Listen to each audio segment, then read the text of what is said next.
اور پاکیزہ رزق کھاؤ۔ تو حضرت سعد بن ابی وقاص رضی اللہ عنہ کھڑے ہو گئے، انہوں نے آخیا اللہ دے رسول علیہ السلام ادعو اللہ ان یجعلنی مستجاب الدعوۃ، اللہ کے دعا کرو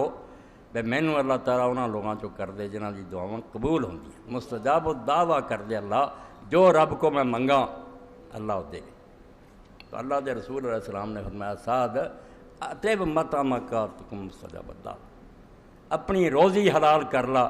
ایس منہ تو تھلے حرام رزق نہ جان دے، مستجاب الدعوات ہو جائیں گے، اللہ دعاواں منوں گا، رزق حلال کھا۔ اور نال آپ نے ارشاد فرمایا والذی نفس محمد بیدہ، اس اللہ دی قسم ہے جدے ہاتھ محمد دی جان ہے صلی اللہ علیہ وآلہ وسلم، ان الرجل لیقذف اللقمۃ الحرام فی جوفہ، جدوں کوئی آدمی حرام دی ایک برکی اپنے پیٹ چ پا دیندا نا،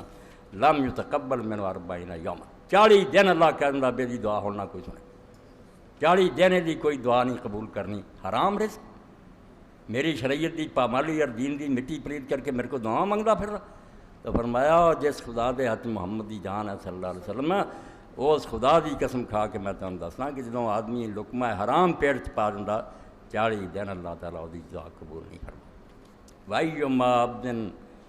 نَبَتَ لَحْمٌ مِّنَ السُّحْتِ وَالرِّبَا فَالنَّارُ أَوْلَىٰ بِهِ، اور جس بندے دا گوشت حرام نال تے سود نال دے جسم تے پڑیا وہ دوزخ دے لائق بندہ، رب نے جنت نہیں باڑنا۔ ایسے ناپاک اور گندے نوں جنت جڑی طیبین دی جگہ اتنے اللہ کیویں داخل کر، تو اس پاروں رزق حلال۔ رومی فرماؤندے ہیں رحمۃ اللہ علیہ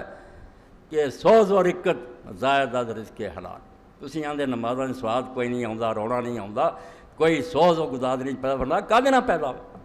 حرام روزی نہ رونا آ سکدا؟ کتنا آنسو مین خوف خدا دلاں وچ تہاڈے کیویں بڑے خشوع خضوع کوئی نہیں آونا،